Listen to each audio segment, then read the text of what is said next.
François Hollande, au sommet de l'élevage, a prononcé un discours qui était très attendu.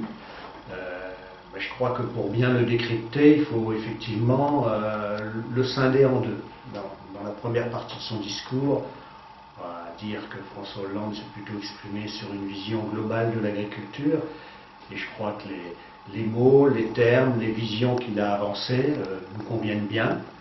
D'une certaine manière, c'était un peu une répétition du discours qu'il avait fait au SPACE il y a un an, mettant en avant le caractère intéressant de l'agriculture dans le cadre du redressement productif de la France, mettant en avant des notions de compétitivité, d'exportation, donc tout cela nous en faisons nôtre, et mettant en avant la défense d'une agriculture à la fois compétitive mais très diverse, à la fois en termes de production, de territoire, et surtout insistant sur le fait qu'il ne s'agissait pas d'opposer les différents types d'agriculture, mais qu'on avait besoin de tous. Donc, sur cette partie du discours, nous sommes effectivement satisfaits, en tout cas par rapport aux paroles, même si on a envie de lui dire des paroles aux actes, parce qu'effectivement ce discours, il l'avait fait d'une certaine manière à Rennes l'année dernière, et que depuis, on reste un peu sur notre faim par rapport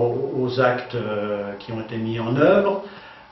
Nous défendons la nécessité de rendre l'agriculture française plus compétitive, de lui permettre de s'adapter au contexte européen et mondial.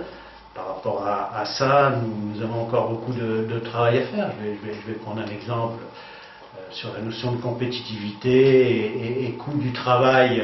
François Hollande a cité le fameux CICE.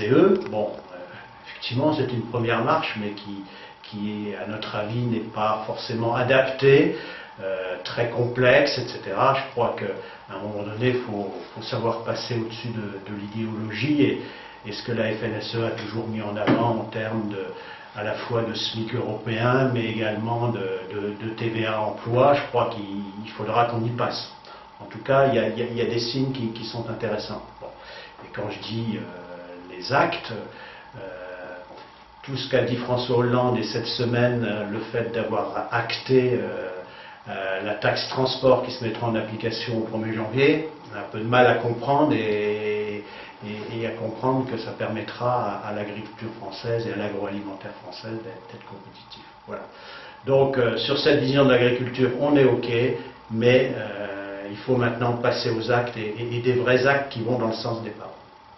Alors après, le deuxième point sur lequel François Hollande était très attendu, c'est bien évidemment la déclinaison française de la politique agricole commune, avec une vision et un affichage qui jusque-là du ministre de l'Agriculture qui ne nous convenait pas, parce qu'effectivement on y retrouvait plus d'idéologie que de pragmatisme, en tout cas d'objectifs qu'on pouvait avoir ensemble sur le rôle de la PAC, c'est-à-dire donner une vision d'avenir aux agriculteurs, mais aussi conforter le consommateur en termes d'alimentation. Bon.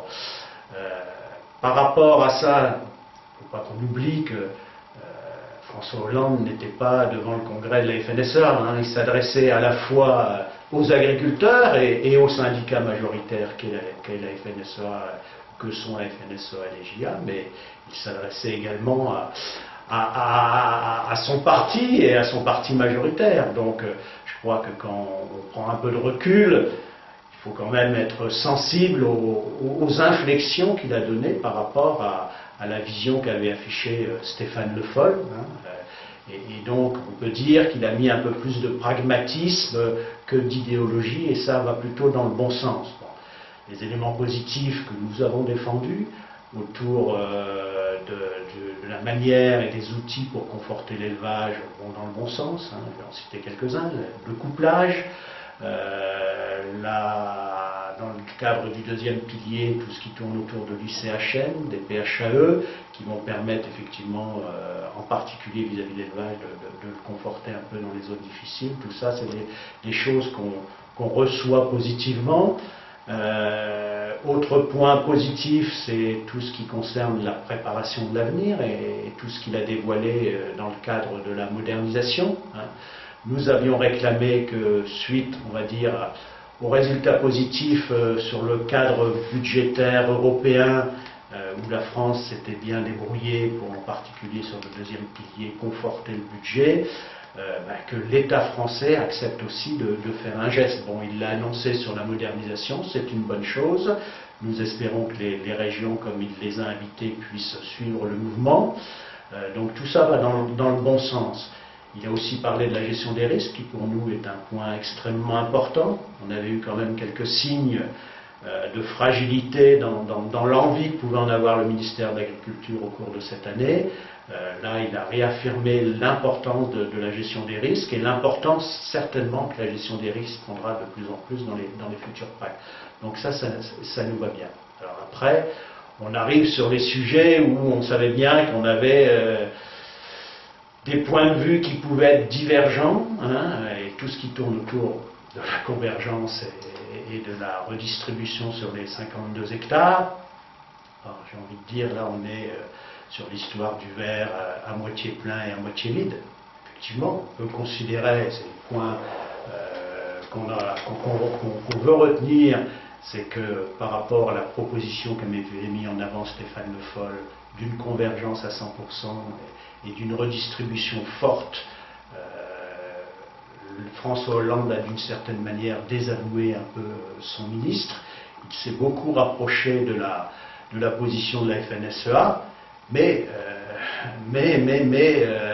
il n'est pas allé jusqu'à la position de la FNSEA. Et je crois qu'il faut qu'on soit extrêmement attentif à ça, et en particulier à la déclinaison pratique de tous ces outils, parce que souvent le diable se cache dans les détails, et derrière des annonces politiques, il faut que la mise en application aille vraiment dans le même sens. Nous allons être extrêmement attentifs à tout ça, continuer à pousser pour ce qui nous semble important dans cette évolution forte de la politique agricole commune voulue au niveau européen, et qui va quand même beaucoup chambouler la manière de répartir les aides en France, qu'on soit sur de la progressivité, qu'on soit sur de l'équité, et de la réelle équité, et qu'on soit sur du pragmatisme.